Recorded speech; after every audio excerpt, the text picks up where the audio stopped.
저희들이 그 그리스도라는 단어를 주제를 갖고 말씀을 함께 나누고 있습니다. 예수 그리스도가 왜 그리스도, 예수님이 왜 그리스도라고 하는가? 우리는 그리스도라는 말 속에 담겨 있는 왕과 제사장과 선지자 이 삼직에 대한 말씀을 그동안 계속 함께 나누었습니다. 그동안은 제사장과 선지자에 대해서 지난주까지 말씀을 함께 나누었는데요. 특별히 예수님께서는 우리의 큰 선지자로서 특별 우리의 구원을 위한 하나님의 감춰진 경륜과 그 뜻을 우리에게 계시해 주셨고, 또 대제사장으로서 그의 몸을 단번에 제물로 드리심으로 말미암아 우리를 구속해 주셨습니다. 그리고 특별히 성부 앞에서 우리를 위해서 간구하고 계시는 예수 그리스도의 대사장직에 대한 말씀을 우리가 들었고요.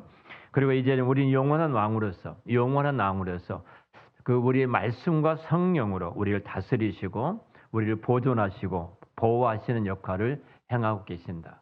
이 삼직 가운데 이제 왕직에 대한 말씀을 함께 나누려고 합니다. 자, 예수 그리스도가 제 그리스도란 말은 왕과 제사장 그리고 선지자, 기름 부음 이 삼직을 통해서 중보자라고 구약에서 말하는데요. 이 삼직을 통해서 하나님께서 이스라엘 민족을 통치해 주셨던 것처럼 동일하게 그리스도께 삼직을 이루심으로 말미암아 또 구약의 삼직은 그리스도의 그림자였고 예수의 그리스도의 예표였기 때문에 예수가 오심으로 이루어진 이 삼직을 갖고 이 사역을 감당하셨다. 동일하게 예수님은 이 삼직을 피로 값주고 사신 주님의 교회 가운데 동일하게 그 일을 행하고 계신다는 말씀을 이제 드리고 말씀을 나누고자 합니다. 자, 예수 그리스도가 왕이십니다. 왕. 우리가 예배전에 항상 찬송을 38장에 예수 우리 왕이여 이 찬양을 부르지 않습니까? 우리를 다스려 주시고 영광을 나타내 주시고 왕 되신 예수님 앞에 우리가 예배자로서 서는 그 찬양으로 하나님 앞에 나아가게 됩니다. 자, 여러분, 왕이라 할 때 여러분 머릿속에 연상되어진 것이 뭐지요? 왕 하면은 연상되어지는 왕의 모습.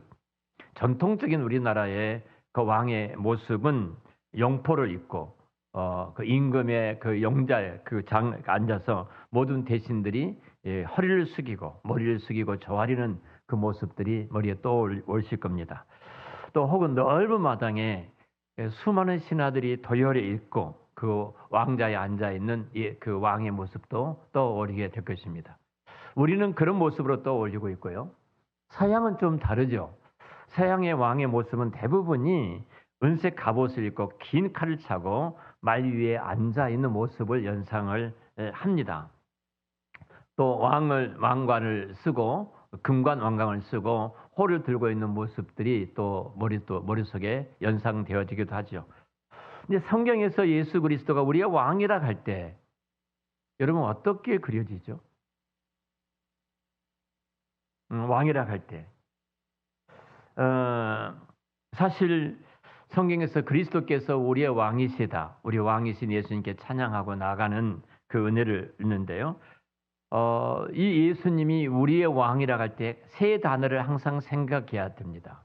그 첫 번째 단어가 다스리신다는 단어고요. 두 번째가 보호하신다는 단어이고 세 번째가 보존하신다는 단어입니다. 자, 예수님이 우리의 왕이시다고 말할 때 예수님은 우리를 다스리고 계시고 우리를 보호하고 계시고 우리를 보존하고 계신 왕이시다는 거예요. 자, 다스리신다 이 말을 할 때 우리는 분명히 그 점령지를 지배하거나 통치하는 모습이죠. 다스린다 할 때. 그 어느 교회 장로님이 저에게 이렇게 말씀을 해요. 어느 목사님에 대해서 말씀을 하시면서 참 아픈 이야기를 하시더라고요. 그 목사님의 모습은 이와 같습니다. 목사님 모습이 어떤 모습 같아요? 했더니 징기스칸을 예를 들더라고요. 징기스칸이 이 황제가 전쟁에서 딱 승리하고 돌아오면은 석국에 있는 임금이 그 징기스칸 황제 앞에 이제 아련을 하죠. 그때 어떻게 하냐면은 여러분 그 징기스칸 영화를 보면 등장하잖아요. 징기스칸이 말에서 내릴 때 그 석국의 황제가 그 말 옆에 엎드리고 무릎을 꿇고 엎드리고 있어요.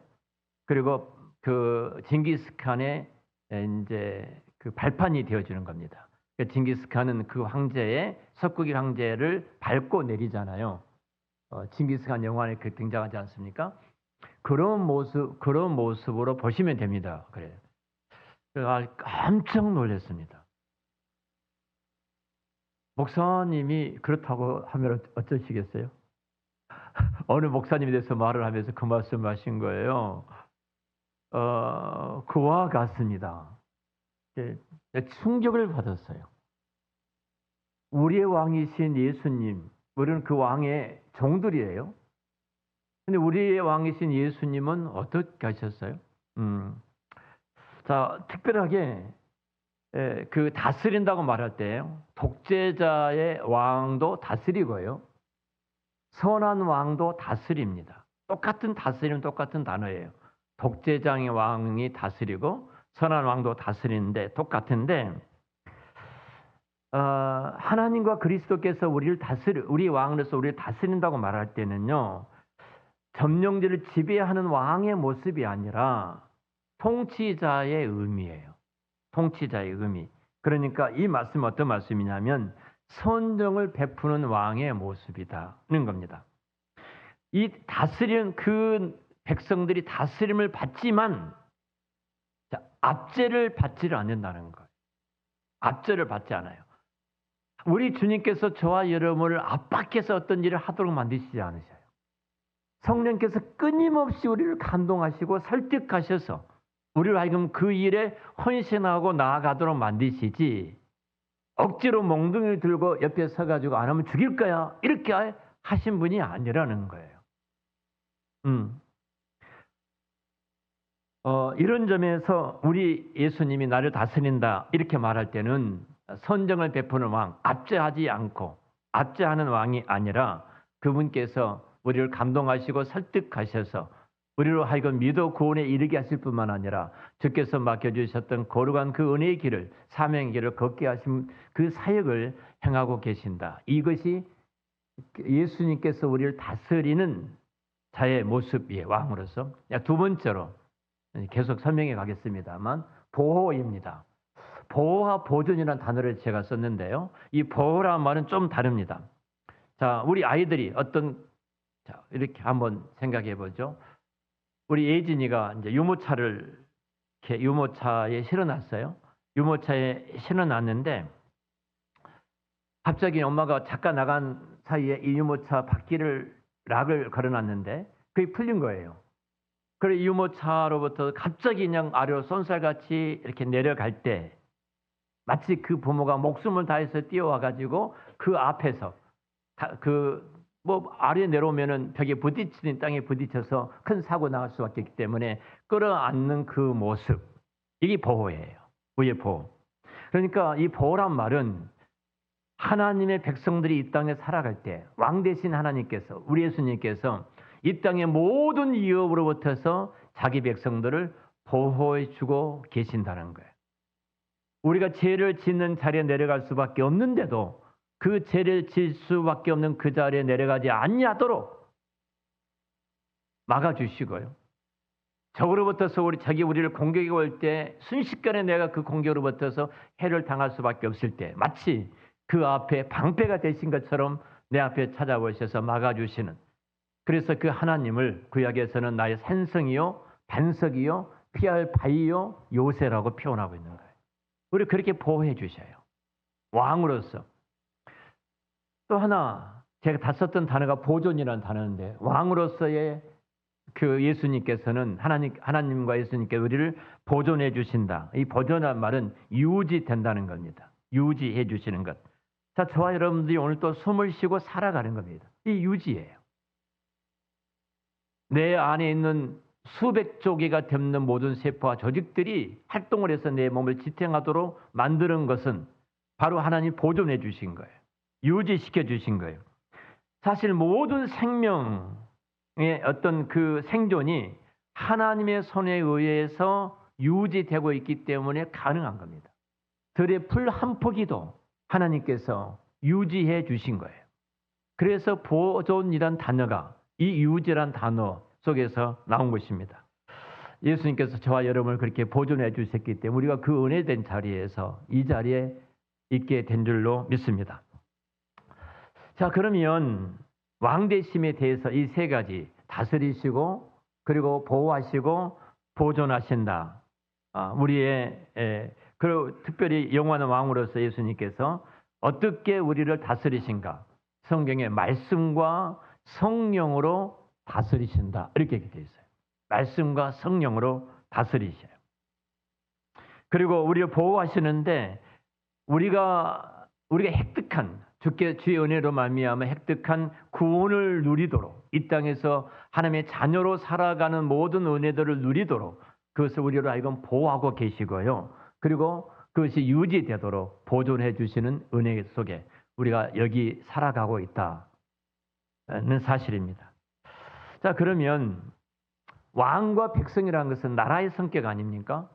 우리가 국가라고 말할 때는 세 가지가 있어야 된다고 제가 말씀을 드렸죠. 우리 학교에서 배운 것처럼 뭐가 있어야 돼요? 주권이 있어야 되고 영토가 있어야 되고 국민이 있어야 되고 그렇죠. 이 세 가지 있어야 됩니다. 주권을 가져야 되고 영토가 있어야 국민이 있어야 됩니다. 우리 일제 36년 말할 때 우리는 주권을 빼앗겼지 않습니까? 영토도 있고 국민도 있지만 나라를 잃어버렸던 36년 이렇게 우리는 이야기를 합니다.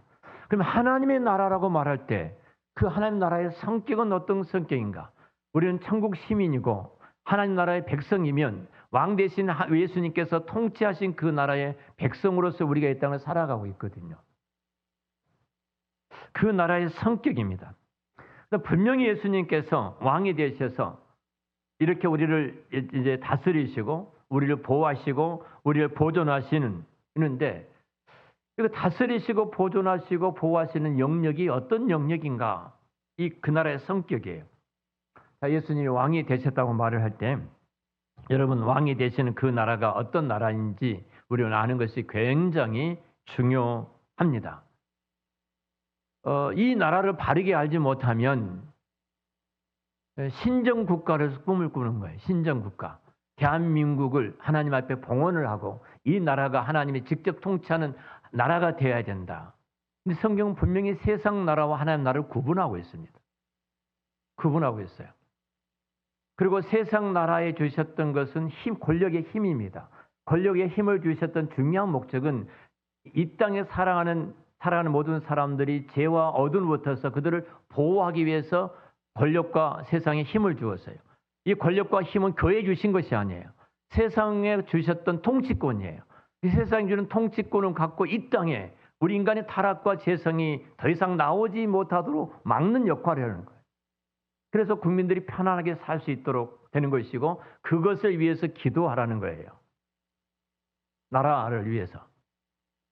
하나님의 나라는 어떤 나라인가? 자, 우리가 교회를 봅시다. 교회를 하나님 나라 작은 이 땅의 하나님 나라의 모습이 교회니까요. 자, 교회는 예수 그리스도를 구주와 주님으로 신앙을 고백한 저와 여러분들 이곳에서 함께 믿음의 생활을 합니다. 이 교회의 주인과 왕은 예수 그리스도라고 고백합니다. 예수 그리스도가 이 교회의 왕과 주인으로서 이 교회를 통치하고 다스리시는 거예요. 근데 예수님께서 교회를 이 땅에 세우셨는데요. 그래서 이 교회는 천국의 작은 모형, 하나님 나라의 작은 모형이다, 모습이다, 모델 같은 곳이다 이렇게 말을 합니다. 교회를 통해서 하나님 나라를 보고 있는 거예요. 그럼 이 교회는 왕은 예수 그리스도예요. 이 교회 주인은 예수 그리스도예요. 목사도 아니고 장로님도 아니에요. 예수 그리스도가 왕과 주인이십니다. 자, 근데 예수님께서 이 교회를 세우실 때 승천을 하시죠. 부활하시고 승천하시면서 예수님이 너희들이 알아서 해라. 그렇게 교회를 말씀하지 않으셨어요. 교회를 세우시고 너희들이 의논을 해서 서로 해라. 이렇게 말씀하지 않으셨어요. 이 교회에 직을 두셨습니다. 이 교회에 직분자를 선물로 두신 거예요. 그 직분자가 목사와 장로와 집사라는 직의 선물을 주셔서 이곳에 주님의 왕과 주님의 주인 되심에 나타내는 손으로서 예수님이 통치하시지만 직접적인 통치가 아니라 목사 직을 통해서 말씀을 주시고 제가 계속 말씀을 드린 것처럼 장로직을 통해서 자기 백성을 가장 좀 치리는 거죠. 지키고 보호하고 인도한 역할을 하는 것이고, 그리고 집사를 통해서 자기 백성들의 피로를 채워주고 공급하는 역할을 집사직이 한 겁니다. 이 3직이 그 일을 감당하는 거예요. 이 직을 통해서 하나님 나라의 모습을 우리가 보는 겁니다. 아, 교회가 어떻게 하나님 나라의 모습을 드러내는 것인가? 이 부분이에요. 자, 우리가 우리는 이 나라의 어떤 성격을 바르게 알지 못한다면 세상적인 것을 갖고 교회를 바라보고 교회를 이끌어 가려고 하는 그 오류를 범할 수가 있는 것입니다. 먼저 자, 한번 생각을 해보죠. 이 나라, 예수 그리스도의 나라를 한번 생각해 보죠. 자, 예수님이 이 땅에 오셨을 때 극렬한 이제 당시에 그 이제 민족주의자들은 예수님이 기적도 행하시고 이적도 행하시고 능력도 행하시기 때문에 이 부분이 구약에서 말씀하셨던 메시아, 이 땅의 왕이다 이렇게 생각을 합니다. 이 땅의 왕으로 추정을 하죠. 이분이 왕으로 되어진다면 구약에서 말한 그 나라가 이 땅에 실현될 것이다. 이렇게 생각을 하면서 예수님을 왕으로 추적하고 이제 따라가는 겁니다. 그런데 한번 예수님 당시 진짜 그때 왕이 누구였어요? 분봉왕이었죠. 로마가 지배하고 있었기 때문에 당시는 분봉왕이었던 헤롯 왕이 통치하고 있었습니다. 예수님은 그 당시에 누구셨어요? 목수였습니다. 아버지가 목수였기 때문에 아버지와 함께 그 목수 일을 하고 있었습니다. 또 3년 동안 예수님의 공생애를 볼지라도 그 다른 사람보다 뛰어난 어떤 일을 행하실 때 랍비 중에 한 사람으로 예수님은 보일 수밖에 없었어요. 그러니까 예수님이 왕으로서 했던 일은 전혀 아무것도 안 보입니다. 자, 그렇다면은 이런 점에서 우리가 좀 생각해 본다면 우리 예수님께서 어떤 왕이셨는가? 예수님께서 어떤 나라의 왕이 되기를 원하셨는가? 이 질문입니다. 어떤 나라의 왕이 되기를 원하셨지? 그분은 어떤 왕이시지? 많은 신앙 고백서가 있어요. 제가 지금 그 하이델베르 그 신앙 고백서 31문, 32문 가지고 여러분께 말씀을 드리고 있는데요. 많은 신앙 고백서 가운데 이 부분을 잘 설명해 준 고백서가 제네바 고백서라고 고백서가 있습니다. 이 제네바 고백서는 이런 고백서예요. 우리 종교개혁자 존 칼빈이 1536년도에 이 기독교 강요라는 굉장히 교리적인 책을 우리나라 말 번역된 것이 지금 상하 이렇게 두꺼운 책으로 상하로 번역이 되었어요. 작게는 여러 가지로 5권으로 번역이 됐는데 28살 때 그걸 집필을 다 했던 분이에요. 대단한 분이죠. 대단한 분이십니다. 28살 때예요. 근데 36년도에 제네바에서 이제 이렇게 교리를 가르치다가 이제 쫓겨납니다. 쫓겨나서 5년 동안 다른 곳을 추방이 되어져요. 추방이 되어진 이후에 당시에는 이제 구교와 캐톨릭이 강하기 때문에 추방을 하죠. 추방한 이후에 5년 만에 다시 제네바에 돌아옵니다. 제네바에 돌아와서 그 전에 가르쳤던 것을 계속 이어서 가르친 거예요. 그 가르쳤던 내용들이 뭐냐면 우리가 고백하고 있는 사도신경에 대한 신앙의 고백, 그리고 그 십계명, 그리고 주기도문, 이런 것들을 가지고 성경에 대해서 이렇게 교리를 만들어 가지고 교리를 이제 가르치기를 시작을 했어요. 그것을 제네바 교리서라고 이야기합니다. 이 제네바 교리서를 보면은 예수 그리스도의 나라가 어떤 나라인가, 하나님 나라라고 말할 때 아주 잘 말씀해 주고 있는데요. 제가 제네바 교리문답 37문에 보니까 이렇게 기록이 됐더라고요. 예수님이 왕으로 계시는 나라는 어디에 있습니까? 이런 질문이었어요. 어디에 있습니까? 답, 그 나라는 영의 나라입니다. 영의 나라입니다. 그 나라는 의와 생명에 이르게 하는 생명의 말씀과 성령으로 세워진 나라입니다. 그랬어요. 자, 칼빈이 이 제네바 교리서를 가지고 말하기를 주님께서 다스리는 나라는 어떤 나라인가? 무슨 나라는 거예요? 영의 나라이다. 정확하게 이야기를 합니다. 영의 나라이다.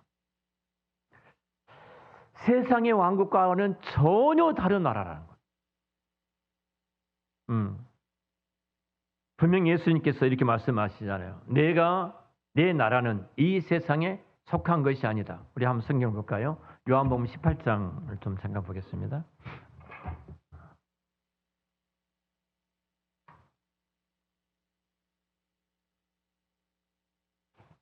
18장 36절입니다. 우리 같이 한번 읽겠습니다. 예수께서 대답하시되 내 나라는 이 세상에 속한 것이 아니니라. 만일 내 나라가 이 세상에 속한 것이었더라면 내 종들이 싸워 나로 유대인들에게 넘겨지지 않게 하였으리라. 이제 내 나라는 여기에 속한 것이 아니니라. 분명히 말씀하시죠. 자, 실제로 예수님께서 눈에 보이는 나라의 왕이셨다면 유대인들과 모함을 당할 때 여러분 그 모함을 당하고 핍박을 당하고 돌아가실 필요가 없어요. 예수님의 제자들이 또 예수님의 그 능력과 권능을 갖고 행하시기 때문에 모든 권세를 가지고 싸워서 승리를 거둘 수 있게 하셨을 겁니다. 마태복음 22장에도 묻잖아요. 세금의 문제를 갖고 물을 때 가이사의 것은 가이사에게, 하나님의 것은 하나님께 바쳐라. 분명히 하나님의 나라와 영의 나라를 구분해서 말씀을 하고 계세요. 그러니까 분명히 이 땅의 나라는 가이사의 나라와 다르다는 겁니다. 교회는 세속화란 말이 무슨 말이냐면은 세상이 생각한 것처럼 생각하고 세상이 말하는 것처럼 말하고 세상이 행동한 것처럼 행동하고 세상이 갖고 있는 교리처럼 세상이 가지고 있는 가치처럼 가치관 이것을 가지고 많이 행한다면 이것은 교회가 아니라는 거예요. 세상이지. 그런 교회를 가르쳐주는 세속화되었다. 세상화되었다. 영의 나라인 하나님 나라가 무너졌다. 이렇게 말을 하는 것입니다. 자, 영의 나라라고 말할 때요. 분명한 것은 영의 나라이기 때문에 분명히 이 세상의 왕국과는 다릅니다. 그 나라의 목표에 있어서도 분명히 다릅니다. 세상 나라의 목표는 이 땅에서 잘 먹고 잘 사는 것 아니겠습니까? 간단해요. 잘 먹고 잘 사는 것이 세상 나라의 어떤 가치의 기준입니다. 근데 하나님의 나라는 목표가 다르다는 겁니다. 하나님 나라는 분명한 것은 의와 생명을 이루게 하는 거예요. 의와 생명의 목표를 두고 있습니다. 자, 우리가 그러면 이 나라를 목표는 의와 생명을 이루는 것이 하나님 나라의 목표고 이 나라를 이루게 하는 방편은 뭔가? 방편. 이 나라를 이루는 도구가 무엇인가? 숫자가 아닙니다. 세상은 그 힘이에요. 이게 숫자를 갖고 싸우는 거죠. 근데 하나님 나라는 그렇지 않아요. 하나님 나라 이루는 그 도구는 생명의 말씀과 성령으로 세워진 나라라고 그랬어요. 그러니까 말씀이 사라져버리면 그 나라는 없어지는 겁니다. 생명의 말씀과 바로 성령으로 세워진 나라. 이것으로 도구예요. 자, 먼저 목표입니다. 이 나라의 목표를 한번 먼저 생각해 보겠습니다. 그 제네바 교리서 보니까 우리 주님께서 왕이 되시는 나라는 영의 나라인데 이거 영의 나라의 목표는 의와 생명에 이르게 하는 것 이렇게 말을 했어요. 말하자면은 이 나라는 의와 생명에 이르도록 통치하는 나라라는 거예요. 자, 세상은 어떻습니까? 오른편뺨을 때리면 같이 왼편뺨을 돌려대야 오른편뺨 때리면 나도 저 사람의 오른편뺨을 때려야 됩니다. 그러죠? 그 세상 나라의 법이에요. 아니, 거기다가 맞은 것만 아니라 내가 상처 입은 마음에 상처 있는까지 같이 해가지고 민사로 걸어서 그걸 또 끄집어내야 하는 것이 세상입니다. 근데 하나님 나라는 뭐라고 말하고 있냐면 오른편뺨을 맞았더냐? 그럼 너는 바보처럼 왼편뺨을 돌려대라. 이렇게 말하는 거예요. 너가 억지로 너로 하여금 오리를 가자고 요구하더냐?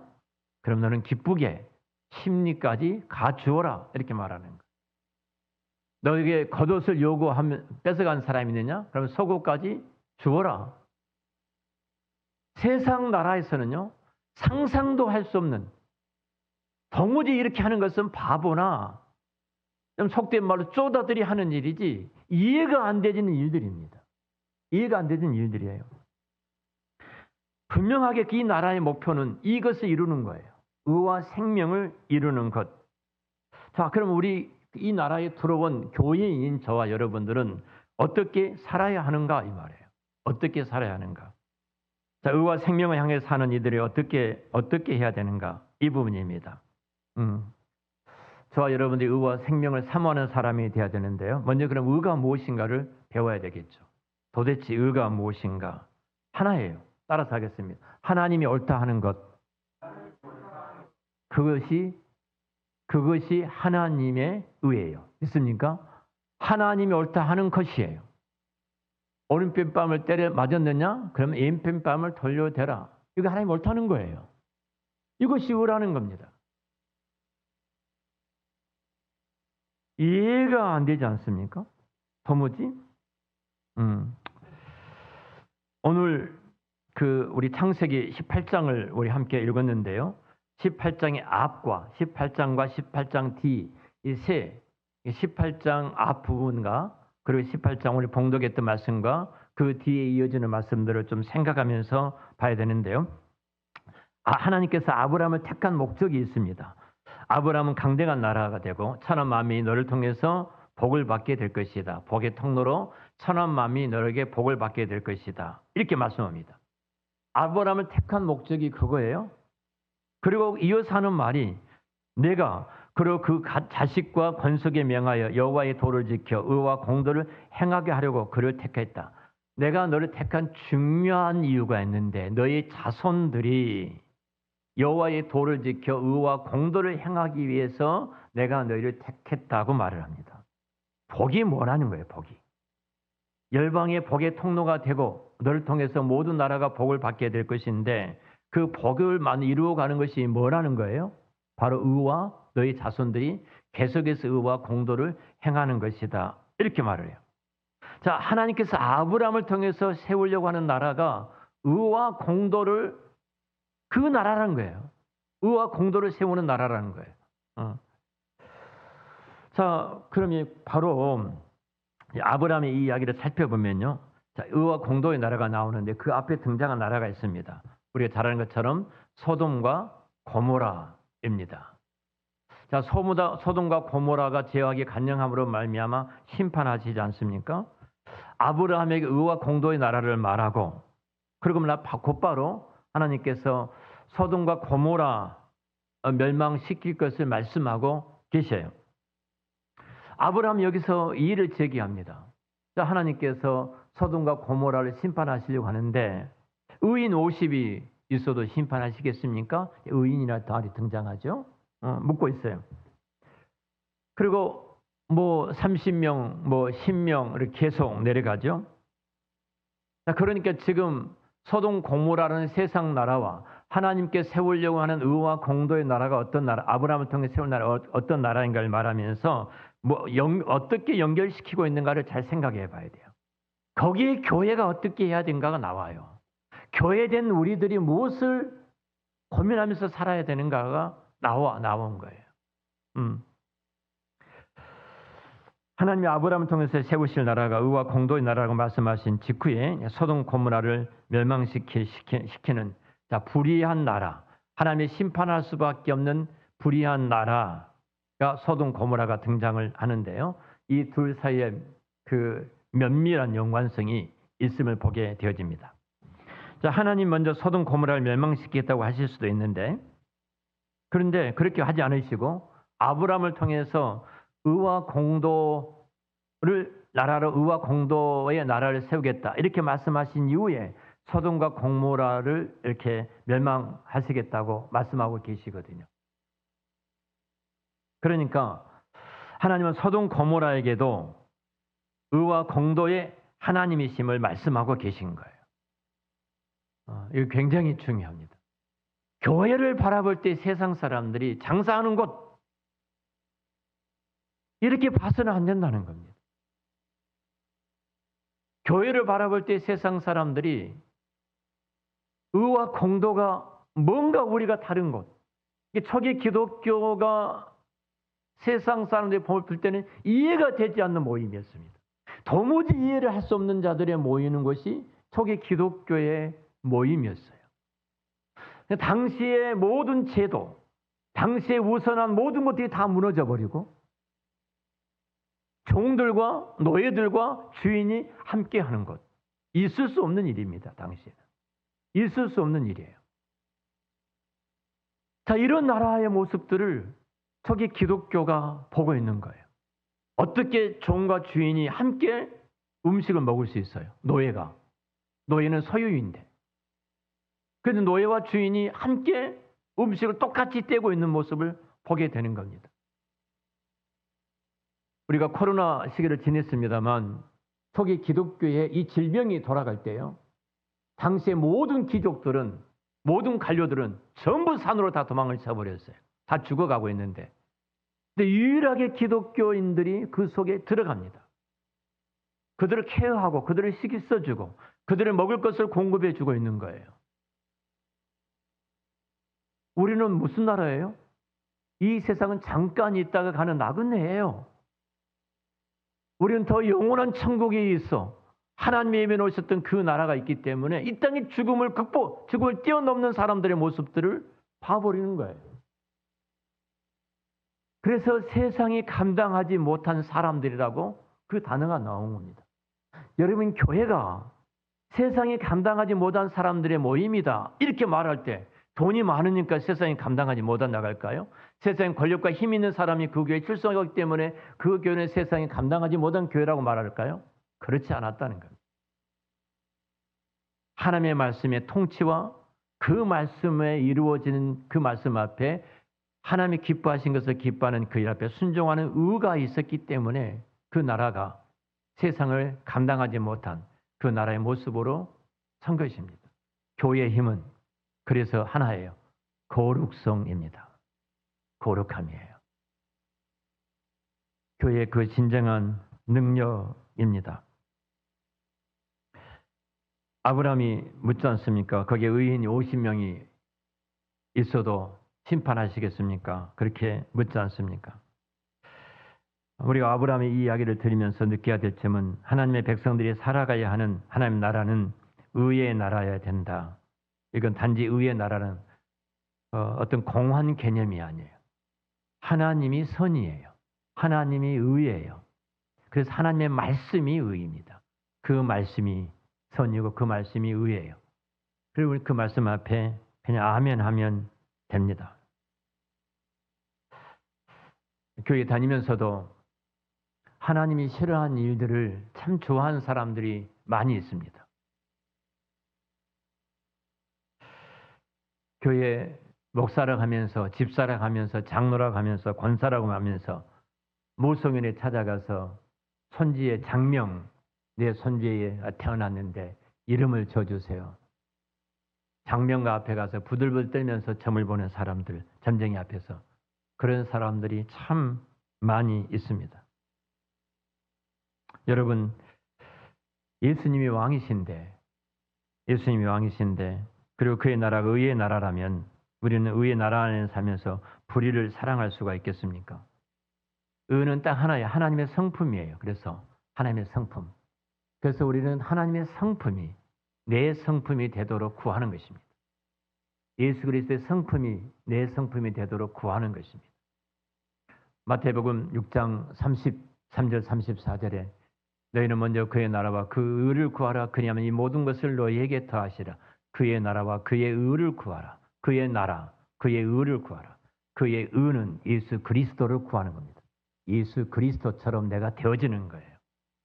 낮아지고 겸손하게 섬기고 왕이시지만 하늘의 영광을 버리시고 이 땅에 인간의 몸을 입고 오셔서 가장 낮아지셨던 것처럼 낮아지는 그 자리에 내려가는 것, 바로 그것이 하나님의 백성들의 모습이에요.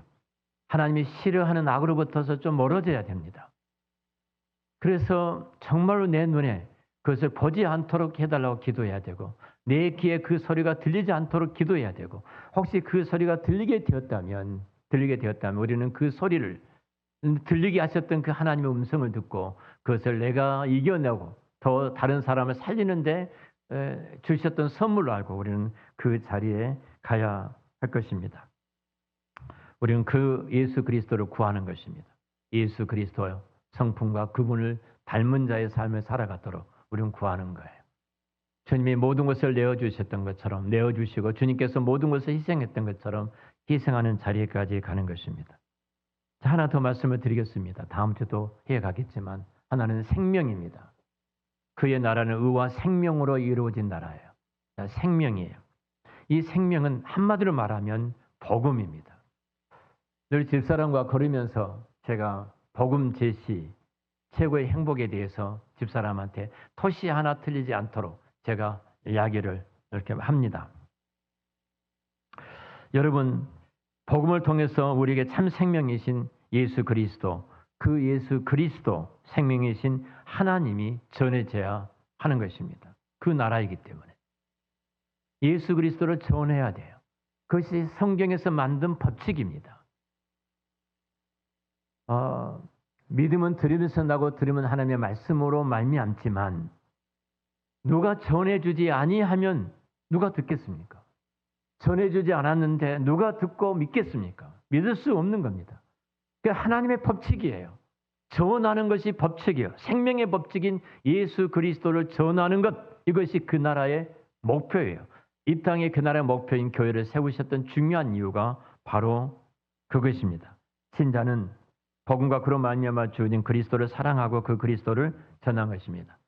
자, 우리가 그 킹 오브 킹스에 대해서 영화를 보실 때 마치 그 꼬맹이가 마지막 아버지의 그 예수 그리스도에 대한 왕 중의 왕에 대한 예수님에 대한 스토리를 다 듣습니다. 다 듣지요. 자, 그리고 그 이야기를 그 잠들고 멍하게 있는 그 누나와 형아를 이제 깨우면서 이야기를 하잖아요. 그리고 마지막 했던 스토리 가운데 중요한 것이 그가 그렇게 아도왕이라고 외쳤던 그 칼이 아무 쓸모없는 칼이어서 집어 던집니다. 그리고 예수 그리스도를 이야기합니다. 굉장히 중요한 메시지 아니에요? 오늘을 사랑하는 우리들이 칼이 어떤 칼이에요? 그것이 사람을 살릴 수 있는가요?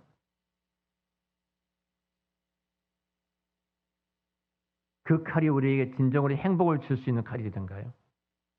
근데 그 칼을 집어 던지고 우리의 영원한 왕이신 예수 그리스도를 이야기합니다. 그 예수를 만난 거예요.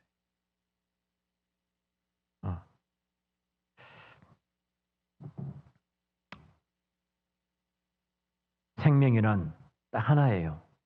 복음을 전해서 복음을 통해서 바로 이 생명이 전해집니다.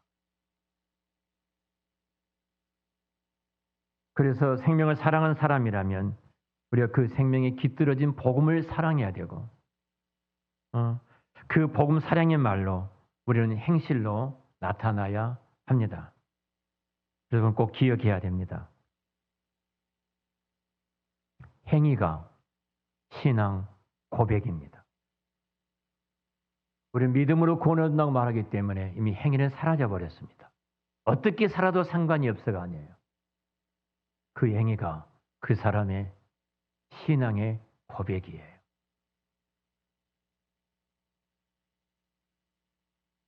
말로만 하는 신앙 고백은 진짜가 아닙니다. 내가 말씀이 중요하다 하면서 행동에서 그것이 나타나야지 진짜 그런 것입니다. 복음이 중요하다고 하면서 내 생활과 내 삶은 온갖 다른 것으로 쌓여 있다면 우리는 지금 헛된 것을 말합니다. 우리 교회가 지금 예레미야를 읽고 있습니다.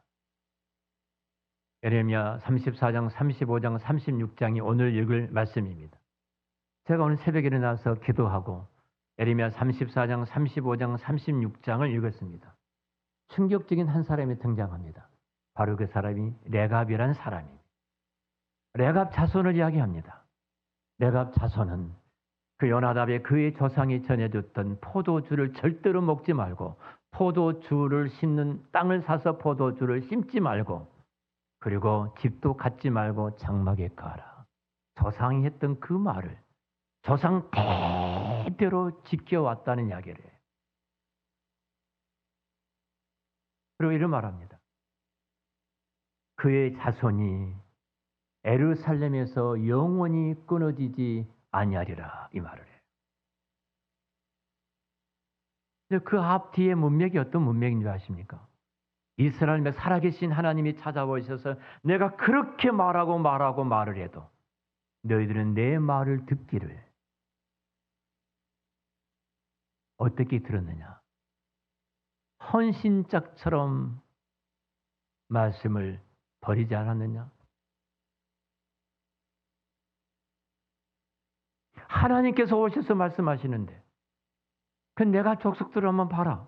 그의 조상들이 했던 그 말 포도주야 다 먹을 수 있지 않겠습니까? 근데 조상이 했던 그 말을 지켰던 이 자손들을 봐라. 비교하면서 말하지 않습니까? 제가 그 말씀을 묵상하고 쓰고 뒤에다가 멘트를 달았습니다. 얘기합니다. 이거 용서해 주십시오. 그렇게 멘트를 달았습니다. 여러분, 하나님의 나라는 어떤 나라인가요? 의와 공도로 이루어진 나라입니다. 생명의 나라입니다. 그 나라 이루어지면 말씀과 성령님이십니다. 다음 주에 그 나라 이루어진 말씀과 성령에 대해서 말씀을 드리겠습니다만 다시 한번 우리가 이 땅이 영원한 것처럼 전부인 것처럼 그 꼬맹이가 아드왕의 나무로 만들어진 조그만 나무칼을 가지고 세상을 정복하는 것처럼 외쳤던 그 아이가 왕중의 왕이신 예수 그리스도를 만난 이후에 그 칼을 내던지고 그 형제들에게 뛰어가서 예수에 대해서 이야기했던 그 모습이 우리들의 모습이 되어야 되지 않겠습니까? 기도하겠습니다.